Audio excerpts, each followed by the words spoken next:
Hello साथियों, multivariate procedure with are के course में आप सभी का बहुत बहुत स्वागत है। आपको याद होगा कि पिछले कई लेक्चर्स में हम लोगों ने आर सॉफ्टवेयर के बारे में कुछ चर्चा करी है और उसमें से मैंने आपको ये समझाने की कोशिश करी कि कैसे हम आर के साथ में काम करना आरंभ करेंगे। अब आज हम ये मान सकते हैं कि आप सभी को यह आ गया है कि आर सॉफ्टवेयर को कैसे इंस्टॉल करना है और आर में डिफरेंट तरीके की जो हमारे पैकेजेस हैं, लाइब्रेरीज हैं, उनको हमको किस प्रकार से इस्तेमाल करना है। आज से हम आर के एक और एस्पेक्ट के बारे में बात करना शुरू करेंगे कि कैसा कि हमारे कोर्स का एम है, हमको अपनी स्टैटिस्टिकल एनालिसिस करनी है। अब स्टैटिस्टिकल एनालिसिस कहीं पे होती है? डेटा पर। डेटा क्या है? Numerical value. और उस न्यूमेरिकल वैल्यू से क्या करना है?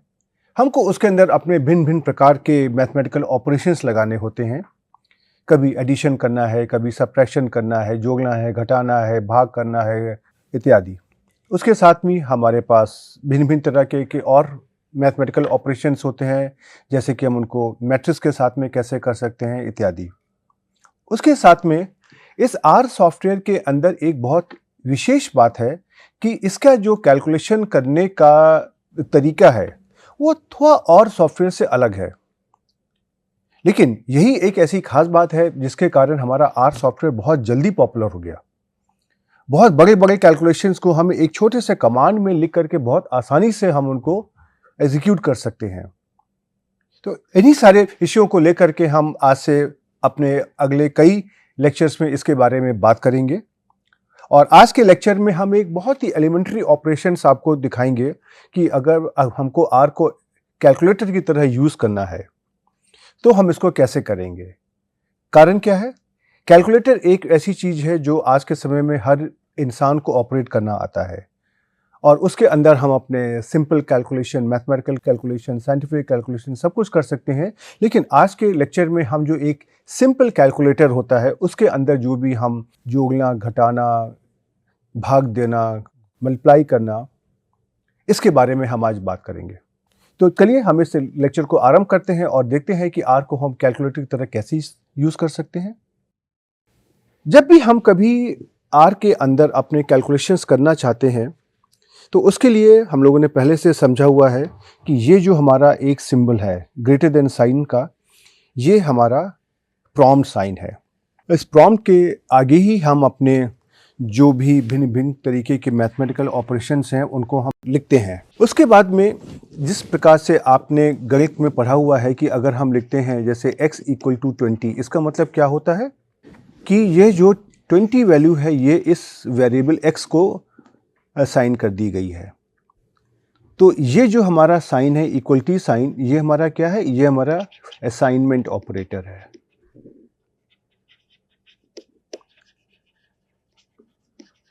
उसी तरीके से हमारा आर सॉफ्टवेयर के अंदर भी हमारे पास दो तरह के असाइनमेंट ऑपरेटर्स होते हैं। एक तो हमारा ये वाला सिंबल होता है लेस देन और हाइफन, ऐसे लेस देन और उसके आगे हाइफन। और दूसरा हमारा असाइनमेंट ऑपरेटर होता है इक्वलिटी साइन, लाइक दिस, जैसे ये है। इसके पीछे कारण ये है कि यहाँ पर दो तरह के ऑपरेटर्स क्यों होते हैं। जब हमारा एस प्लस सॉफ्टवेयर आया था उसके अंदर हमारा असाइनमेंट ऑपरेटर ये वाला सिंबल होता था, लेस देन हाइफन। जब हमने एस प्लस से आर सॉफ्टवेयर को डेवलप करने की कोशिश करी तो उसमें भी इसी चिन्ह को अर्थात लेस देन और हाइफन को ही इस्तेमाल किया गया था। लेकिन कुछ समय के बाद जो इक्वलिटी साइन है इसको भी इस्तेमाल करने का प्रोविज़न कर दिया गया। तो आज की तारीख में आप इसमें से कोई भी असाइनमेंट ऑपरेटर को इस्तेमाल कर सकते हैं। और कम से कम जिस तरह के कोर्स को हम यहाँ पे हैंडल कर रहे हैं और जिन तरह के टॉपिक्स को हम यहाँ पे कवर करने वाले हैं उसमें से आप लेस देन हाइफन या इक्वलिटी साइन कोई भी ऑपरेटर को इस्तेमाल करेंगे, आपके आउटकम पर कोई अंतर नहीं आएगा। तो देखिए, अगर हमको यहाँ पर लिखना है x equal to 20 prompt sign के आगे, तो एक तरीका तो हमारा ये है कि हमने ऐसे लिख दिया x लेस देन हाइफन 20। तो इसका मतलब क्या हो गया कि ये जो 20 वैल्यू है ये इस x के अंदर असाइन हो गई है और इसकी जगह हम इसको x इक्वल टू 20 भी लिख सकते हैं, इसमें से कोई समस्या नहीं आएगी। अब जब हम इन असाइनमेंट ऑपरेटर की बात करते हैं तो हमारे यहाँ पे दो ऑप्शंस हैं। कि हम एक न्यूमेरिकल वैल्यू को भी किसी वेरिएबल में असाइन कर सकते हैं और हम किसी वेरिएबल को भी एक अलग वेरिएबल के अंदर असाइन कर सकते हैं। जैसे कि अगर हम लिखते हैं x equal to 20, x equal to 20 का मतलब ये है कि ये जो 20 वैल्यू है ये x को असाइन कर दी गई है। दूसरे स्टेप पर अगर हम लिखते हैं y is equal to x star 2, star हमारा मल्टीप्लिकेशन का साइन होता है। तो अगर हम लिखते हैं y is equal to x into 2, इसका अर्थ ये है कि 2 इंटू एक्स को y वेरिएबल के अंदर असाइन कर दिया गया है। तो यहाँ पे आप क्या देखोगे, जो आपका 2 इंटू एक्स है और y दोनों हमारे वेरिएबल हैं और 2 इंटू एक्स वेरिएबल को हमने एक नए वेरिएबल y के अंदर असाइन कर दिया गया है। उसी प्रकार से अगर हम आगे बढ़ते हैं तो अगर हमारे पास दो वेरिएबल हैं x और y, तो दोनों का जोड़ x प्लस y को हमने एक नए वेरिएबल z के अंदर असाइन कर दिया गया है और इसको हम लिखते हैं z is equal to x plus y. और यही चीज़ आप अगर यहाँ भी देखोगे तो आपको दिखाई पड़ेगी। हम लोगों ने उसको पहले के लेक्चर्स में इस्तेमाल भी किया हुआ है। जैसे मैंने यहाँ पे x इक्वल टू 20 देखिए, लेस देन हाइफन का साइन और इक्वलिटी साइन दोनों को इस्तेमाल करते हुए लिखा है। और जब x की वैल्यू हमने यहाँ पे 20 असाइन कर दी है, तो जब हम यहाँ पे y equal to x into 2 करते हैं तो 20 इंटू 2 हमारा 40 होता है और y की वैल्यू हमारी 40 हो जाती है। अब जब x की वैल्यू हमारी 20 हो गई, y की वैल्यू हमारी 40 हो गई, तो जब हमने z is equal to x plus y किया तो ये हमारा 20 प्लस 40 60 हो गया। तो इस प्रकार से हम अपने कैलकुलेशंस को लेकर के R में आगे बढ़ने की कोशिश करते हैं। दूसरा हमारा कॉन्सेप्ट होता है कैरेक्टर। जब भी हम कभी कोई भी प्रोग्राम लिखते हैं तो प्रोग्राम के बीच में हम लोगों को इन्फॉर्मेशन देने के लिए कुछ एक अपना स्टेटमेंट भी डालना चाहते हैं।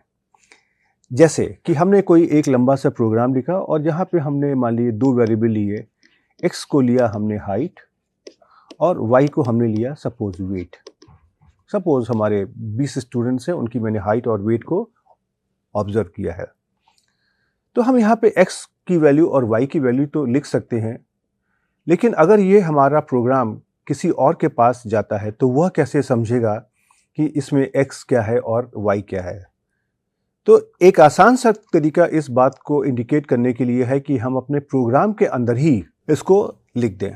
लेकिन प्रोग्राम के अंदर अगर हम यहाँ पे कुछ भी ऐसा लिखेंगे, जैसे प्रॉम्प्ट साइन के अंदर अगर हम कर दें x इक्वल टू हाइट, तो आप देखोगे कि इसको ये R हमारा एक्सेप्ट नहीं करेगा। या अगर हम ऐसा लिखना चाहें प्रॉम्प्ट साइन के आगे कि y इज़ वेट, इस तरह के स्टेटमेंट को आप जब भी एंटर करोगे तो वो एक्सेप्ट नहीं करेगा। तो ऐसे स्टेटमेंट्स को वहाँ पे इंफॉर्मेशन की तरह लिखने के लिए हम क्या करते हैं कि यहाँ पर हम पहले स्थान पर हम एक हैश का साइन हम लिख देते हैं, यहाँ पे हैश का साइन। तो अगर मैंने ऐसे लिखा कि x is equal to height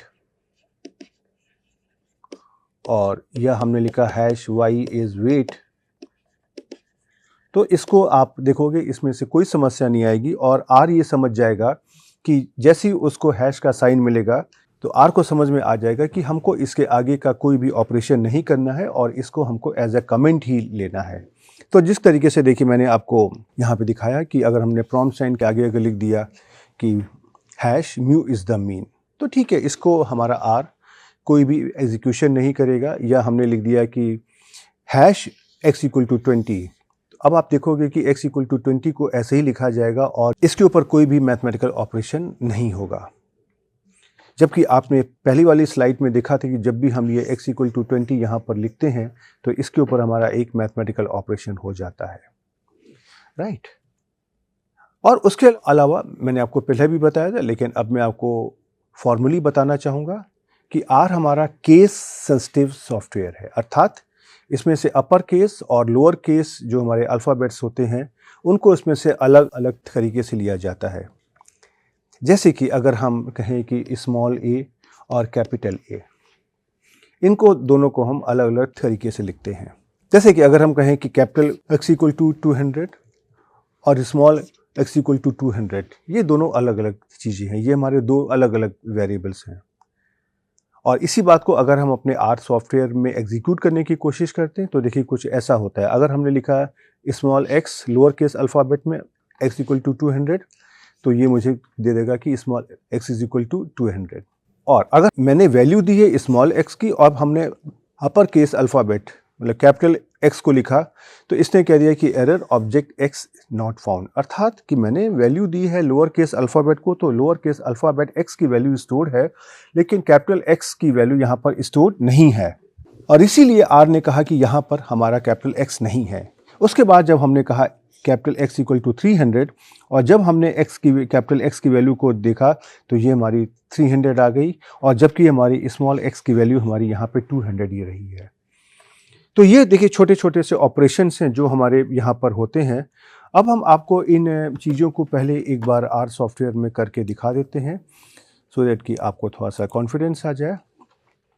तो ऐसे मैंने कि मान लीजिए कोई अगर यहाँ पर वैल्यू ली है, सपोज x इक्वल टू 200 और इसी चीज़ को मैंने कहा y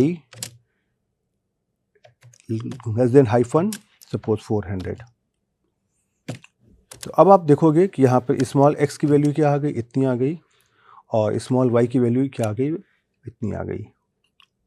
और अगर हम एक नया रैंडम वेरिएबल डिफाइन करते हैं कर इज इक्वल टू से x प्लस वाई, तो इसने देखिए आपको यहाँ पे z की वैल्यू दे दी 600। तो x प्लस वाई हमारा एक वेरिएबल था और उसको हमने एक नए वेरिएबल z के अंदर असाइन किया है।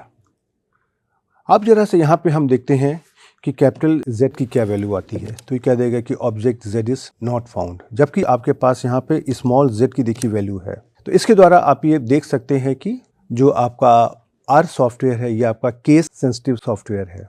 कैसा मैंने पहले कहा कि स्मॉल x की वैल्यू हमारी है 200, और अगर हम यहाँ पे मान लीजिए कैपिटल X की वैल्यू को अगर हम दे देते हैं 800, तो आप ये देखोगे कि जब स्मॉल x की वैल्यू तो 200 ही आती है और कैपिटल X की वैल्यू हमारी 800 आती है। तो ये मैं आपको दिखाना चाह रहा था। उसी तरीके से हम यहाँ पे लिखें x इज़ हाइट, तो देखोगे ये कुछ कह देगा कि एरर है इसमें। लेकिन अगर हम इसी बात को अगर हम ऐसे लिख देंगे हैश x इज़ हाइट, को देखिए इसमें इसको एक्सेप्ट कर लिया। और इसी तरह को अगर मैंने ऐसे भी लिख दिया hash y is equal to 100, तो देखिए इसने इसको एक्सेप्ट कर लिया, राइट। तो इन छोटी छोटी बातों का हमको ध्यान रखना है और उसी तरीके से हमको अपने इस प्रोग्रामिंग को आगे बढ़ाने की कोशिश करनी है। ओके, अगली बार में हम आपको एक नए कॉन्सेप्ट के बारे में बताते हैं जो मुझे उम्मीद है कि आप लोगों को मालूम होगा, लेकिन फिर भी मैं आपको यहाँ पे समझाने की कोशिश करता हूँ। एक हमारा ऑपरेटर होता है स्मॉल सी। ये स्मॉल सी ऑपरेटर का क्या मतलब होता है कि अगर हमने अपने कुछ नंबर्स को इस सी ऑपरेटर के साथ में लिखा हुआ है तो यह उन सभी नंबर को आपस में कंबाइन कर देता है। जैसे कि हमने अगर यहाँ पे लिखा स्मॉल सी और 1 2 3 4 5 पैरेंथेसिस में, तो ये क्या करेगा, ये 1 2 3 4 5 नंबर को एक वेक्टर में कंबाइन कर देगा। अब यहाँ पर एक बात ध्यान देने वाली है कि जब भी हम कभी यहाँ पर वेक्टर वर्ड का इस्तेमाल करेंगे तो थोड़ा सा केयरफुल रहना है। हमारे पास गणित में बहुत तरीके के वेक्टर्स हमने साइंस में पढ़े हैं, वेक्टर कैलकुलस में, डायरेक्शनल वेक्टर फिजिक्स में इत्यादि। तो ये जो हमारा वेक्टर है ये हमारा एक सिंपल वेक्टर है और इसकी हमारे अलग अलग प्रॉपर्टीज़ होती हैं और इसके ऊपर अलग अलग हमारे ऑपरेटर्स होते हैं। तो जब भी हम इस कोर्स में वेक्टर की बात करेंगे तो इसका मतलब है कि हम एक डेटा वेक्टर की बात कर रहे हैं। डेटा वेक्टर मतलब ये वह एक वेक्टर है जिसके अंदर हमने अपने डेटा को स्टोर किया हुआ है, राइट। अब देखिए मैं आपको यहाँ पे आर कंसोल के स्क्रीनशॉट में दिखाने की कोशिश करता हूँ कि अगर आपके पास अगर एक ही वैल्यू है y इक्वल टू 1, तो इसमें से आपने देखा कि कोई समस्या नहीं आती है। लेकिन अगर हम y इक्वल टू 1 2 3 4 5 अगर हम लिखना चाहते हैं, हम 5 वैल्यू को एक साथ स्टोर करना चाहते हैं और हम ये चाहते हैं कि जो भी हमारा y के ऊपर ऑपरेशन हो वो इसके हर एक एलिमेंट पर होना चाहिए, तो अगर हम इसको R में एग्जीक्यूट करते हैं तो किस तरह के एग्जीक्यूशन होंगे। अगर हम यहाँ पे सिंपली लिखते हैं y इक्वल टू 1 2 3 4 5, तो आप देखोगे जैसे ही आप इंटर करोगे ये आपको दे देगा एरर।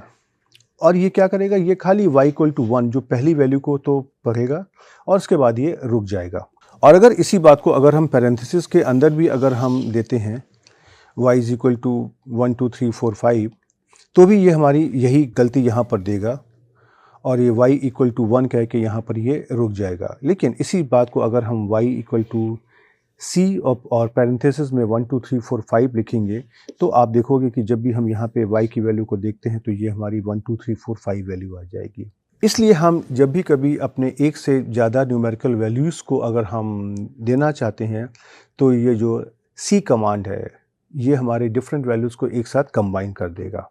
उसके अलावा अब हम बात करते हैं कि अगर हमको अपने सिंपल ऑपरेशंस करने होते हैं डेटा के ऊपर तो उसके अंदर हम अपने जोड़ना, घटाना, मल्टीप्लाई करना, डिवाइड करना इत्यादि इस तरह के ऑपरेटर जो हमारे होते हैं उनको हम कैसे करते हैं। इसके लिए अगर आपको ये ध्यान में हो कि ये वाले कैलकुलेशंस आप अपने आर सॉफ्टवेयर में कैसे करते हैं तो आपको ये बहुत आसानी से समझ में आ जाएगा। जैसे उदाहरण के लिए अगर मुझको 2 और 3 को ऐड करना है तो एडिशन का साइन हमारा ये प्लस होता है। तो जिस तरीके से हम कैलकुलेटर में करते हैं 2 + 3 उसी तरीके से हम प्रॉम्प्ट साइन पर आकर के 2 + 3 लिख देंगे तो हमको यहाँ पर ये 5 आंसर मिल जाएगा। उसी तरीके से हमको अगर मल्टीप्लाई करना है तो हमारा सिंबल होता है स्टार। अगर हम 2 * 3 कर देंगे तो इसका मतलब हो गया 2 × 3, राइट। तो इसका आंसर क्या आ जाएगा 2 3 6। और यही आप अगर देखेंगे अगर आर सॉफ्टवेयर में करना चाहेंगे तो आपको ऐसे ही ये दिखाई देगा। उसी तरीके से आप अगर सब्ट्रैक्शन करना चाहते हैं तो आप यहाँ पे 2 - 3 करेंगे तो ये आपको आंसर दे देगा -1। तो सब्ट्रैक्शन का साइन हमारा जो गणित का साइन होता है माइनस वही यहाँ पे लगेगा। देन अगर हमको 3 को 2 से अगर डिवाइड करना है तो हम जिस तरीके से 3 / 2 करते हैं उसी को हम यहाँ पे 3/2 लिख देंगे तो ये हमारा आंसर 1.5 आ जाएगा स्टार्ट। उसी तरीके से अगर हमारा कोई और एक मैथमेटिकल स्टेटमेंट होता है जहाँ पर हमने लिखा हुआ है जैसे 2 × 3 - 4 + 5 / 6, इसमें हमारे डिफरेंट तरीके के जो मैथमेटिकल सिंबल्स हैं उनको हम एक साथ इस्तेमाल कर रहे हैं। इसके अंदर जो भी हमारा बॉड मास का रूल होता है वही यहाँ भी एप्लीकेबल होता है। बस यहाँ पे आपको ये ध्यान रखना है कि जब भी हम कभी ब्रैकेट की बात करते हैं तो हमारे पास 3 तरह के ब्रैकेट होते हैं, स्क्वायर ब्रैकेट, कर्ली ब्रैकेट और ये पैरेंथेसिस। तो यहाँ पे मैथमेटिक्स में जब हम अर्थमेटिक की बात करते हैं तो वहाँ पे हमारा सिर्फ ये जो पैरेंथेसिस ही इस्तेमाल होता है। ये स्क्वायर ब्रैकेट और कर्ली ब्रैकेट का इस्तेमाल कामों के लिए होता है जिसके बारे में हम बाद में बात करेंगे। तो हम जिस तरीके से हम अपने गणित में अगर मान लीजिए 2 + कर्ली ब्रैकेट 3 - 4 + 6 अगर हम करते थे, इसी स्टेटमेंट को अगर मुझको आर में लिखना है तो हम हर एक ब्रैकेट को हम एक सिंपल पैरेंथेसिस से ही रिप्लेस कर देंगे।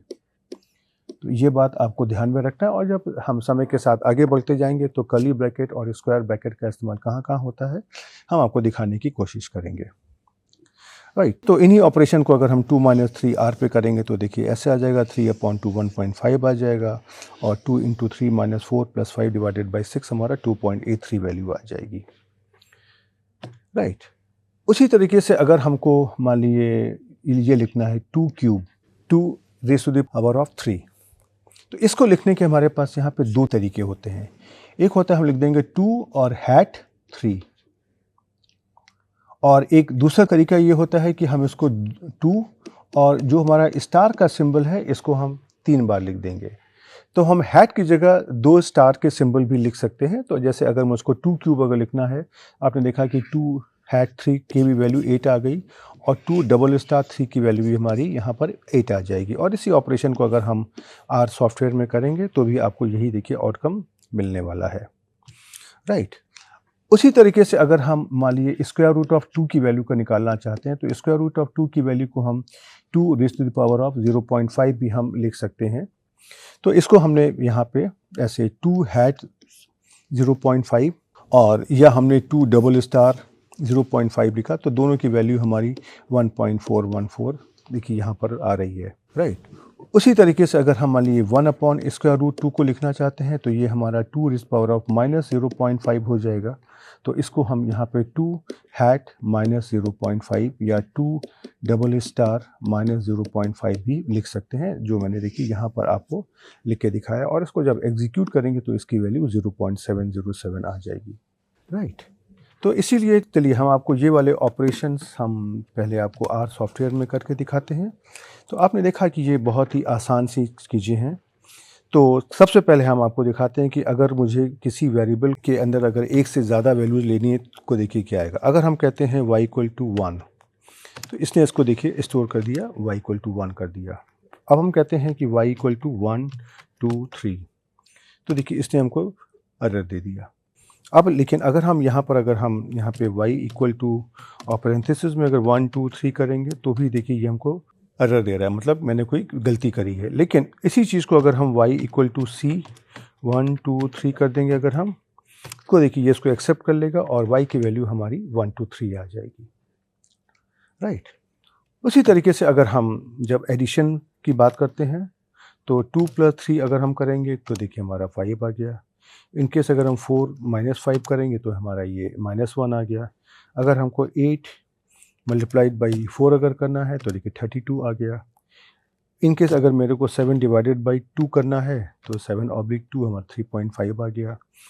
अगर हमको 3 अगर 2 करना है जैसे 3 स्क्वायर, तो ये देखिए वैल्यू हमारी 9 आ गई। और इसी चीज़ को अगर मुझको 3 डबल स्टार के फॉर्म में करना अगर है को देखिए ये हमारा 9 आ गया, राइट। उसी तरीके से अगर हम कहें कि अगर हमको स्क्वायर रूट ऑफ 2 का निकालना अगर है, 2 हैट 0.5 कर दिया तो देखिए ये हमारा 1.414 आ गया। या अगर इसी स्क्वायर रूट ऑफ 2 को हम डबल स्टार से भी हम इसको रिप्लेस कर सकते हैं तो ये हमारा 1.414 आ जाएगा। और अगर हमको अगर 1/√2 की वैल्यू अगर निकालना अगर है तो अगर हम 2 हैट माइनस 0.5 करते हैं तो देखिए इसकी वैल्यू हमारी 0.707 आ गई, राइट। तो इसी तरीके से अगर आप देखोगे कि 3 × 2 - 8 + 6 डिवाइडेड बाई 4, इस तरह का कोई भी अगर हम ऑपरेशन लेंगे तो देखिए इसकी जो भी वैल्यू आनी है आप कैलकुलेट करके निकाल सकते हैं और देखिए आ जाएगी, राइट। और इसी के अंदर आप अगर देखोगे, इसी के अंदर हम देखिए यहाँ पर ब्रैकेट भी लगाते हैं, 3 × 2 - 8 एंड फिर उसके बाद में से 6 डिवाइडेड बाई 4, तो आप देखेंगे कि इसकी वैल्यू हमारी बदल गई क्योंकि अब इसने इसके ब्रैकेट के अंदर लगा करके इस ऑपरेशन को करने की कोशिश करी है, राइट। तो अब हम चलिए इस लेक्चर में यहाँ पर रुकते हैं और आप देखेंगे इस लेक्चर में हमने आपको बहुत ही सिंपल से ऑपरेशन थे कि हम अपने आर के अंदर सिंपल कैलकुलेशंस कैसे कर सकते हैं और उसको मैंने कंपेयर करने की कोशिश करी है कि कैलकुलेटर के साथ में, कि जिस तरीके से आप कैलकुलेटर को इस्तेमाल करते हो, एक सिंपल कैलकुलेटर के अंदर आप डिफरेंट तरीके के मैथमेटिकल ऑपरेशंस करते हो, उसी तरीके के ऑपरेशन आप अपने आर सॉफ्टवेयर के अंदर भी कर सकते हो, राइट। ये चीज़ें बहुत ही एलिमेंट्री हैं, लेकिन आप जब आगे बढ़ने की कोशिश करोगे देन आपको दिखाई पड़ेगा और समझ में आएगा कि ये ऑपरेशन हमारे लिए क्यों इम्पॉर्टेंट है। ये ऑपरेशन इसलिए इम्पॉर्टेंट है क्योंकि जब भी हम कभी अपनी स्टैटिस्टिकल एनालिसिस की बात करते हैं तो हमको सॉफ्टवेयर ये नहीं बताता है कि हमको क्या करना है। ये तो हमारी जो अपनी नॉलेज होती है स्टैटिस्टिक्स की, वो हमको बताती है कि हमको कौन सा मैथमेटिकल ऑपरेशन लगाना है और उस मैथमेटिकल ऑपरेशन को लगाने के लिए हमको अपने डेटा को किस प्रकार से आर को देना है, यह समझना बहुत आवश्यक है। क्यों? क्योंकि आर को तो प्रोग्राम किया गया है, उसके अंदर एक पर्टिकुलर तरीके की लैंग्वेज को पहले से समाहित कर दिया गया है कि अगर हम ऐसा लिखेंगे तो आर को ऐसा समझना है। तो इसलिए जब मुझे आर से अपने काम करवाने होंगे तो मुझको अपने काम को देख करके ये समझना पड़ेगा कि हम किस भाषा में इस नंबर को या इस एक्सप्रेशन को या इस मैथमेटिकल एक्सप्रेशन को लिखें कि हमको ये एक्सप्रेशन कैलकुलेट होकर जो हम चाहते हैं उसी तरीके से मिल जाए। तो इन ऑपरेशन को समझने के लिए जो आज के लेक्चर में हमने आपको आर एज ए कैलकुलेटर बताया है और आगे आने वाले कई लेक्चर्स में हम इसके जो छोटे छोटे ऑपरेशंस करके आपको समझाएंगे, ये एक बहुत ही आवश्यक रोल प्ले करते हैं और ये हमारे लिए बहुत इंपॉर्टेंट होते हैं। तो इस छोटे से लेक्चर के बाद में हम आपसे यही रिक्वेस्ट करेंगे कि आप छोटे छोटे से ऑपरेशन लीजिए और उसको लेकिन अपने हाथ से करिए और फिर देखिए कि जो आपको आर उसी का आउटपुट दे रहा है क्या वो आपस में मैच कर रहे हैं। क्यों? गणित की नॉलेज तो हमने आर को दी है ना। तो इसलिए कोई भी एक्सप्रेशन जो हम अपने दिमाग से अपने हाथों से हल कर रहे हैं गणित के नियमों का पालन करते हुए, वही काम तो हम आर के साथ में करना चाहते हैं और हमारी आर से यही अपेक्षा है कि जिस नियमों का पालन हम कर रहे हैं वही आप भी करो, लेकिन उसके लिए हमको उल्टी डायरेक्शन में आना पड़ता है कि हम जिस तरीके से हम अपने आर को, उस एक्सप्रेशन को समझाने की कोशिश कर रहे हैं, क्या आर भी वही समझ रहा है? और जब ये दोनों चीज़ें आपस में मैच कर जाएंगी, देन आपके अंदर कॉन्फिडेंस आ जाएगा। और जब हम आगे अपने डिफरेंट तरीके के प्रोग्राम्स करेंगे, डेटा इनपुट की बात करेंगे, देन ये ऑपरेशंस आपकी सहायता करेंगे। तो आप इन छोटे छोटे कमांड्स की प्रैक्टिस करिए और हम आपको अगले लेक्चर में मिलने फिर से आएंगे। तब तक के लिए गुड बाय।